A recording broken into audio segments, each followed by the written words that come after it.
அல்லாஹ்வுடைய தூதருடைய சபைக்கு ஒரு மனிதர் வருகிறார். அவருடைய ஆடை கிழிந்திருக்கிறது.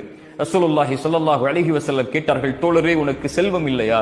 அவர் சொன்னார், அல்லாஹ்வுடைய தூதரே, அல்லாஹ் எனக்கு எல்லா செல்வங்களையும் கொடுத்திருக்கிறான். ஒட்டகத்தை கொடுத்திருக்கிறான், குதிரைகளை கொடுத்திருக்கிறான். இப்படி அவருடைய செல்வங்களை அந்த தோழர் எண்ணுகிறார்.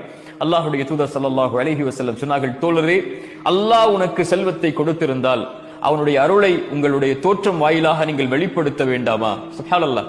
அல்லாஹ் உங்களுக்கு ஒரு அருள்கொடையை கொடுத்திருந்தால் செல்வத்தில், ஆடையில், அல்லாஹ் உங்களுக்கு இந்த உலக விஷயத்தில் பயன்படுத்தக்கூடிய விஷயங்களில் அதை வெளிப்படுத்துங்கள் கண்ணியத்தோடு தோழரே என்று அல்லாஹ்வுடைய தூதர் ஸல்லல்லாஹு அலைஹி வஸல்லம் சொன்னார்கள்.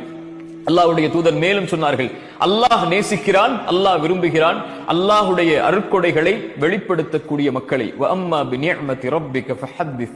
குர்ஆன் சொல்கிறது, அல்லாஹ்வுடைய அருட்கொடைகளை வெளிப்படுத்துங்கள், அல்லாஹ்வுடைய அருட்கொடைகளை பேசுங்கள். அத்தஹத்துஸ் பிநிஅமத்தில்லாஹி ஷுக்ர்.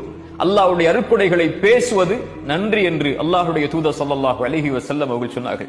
தங்களுடைய ஆடைகளை அலங்கரிப்பது ஹலால், அல்லாஹ் அனுமதித்த ஒன்று. அல்லாஹ் அனுமதித்த அலங்காரங்களை மனிதர்கள் மீது யாரால் தடை செய்ய முடியும்?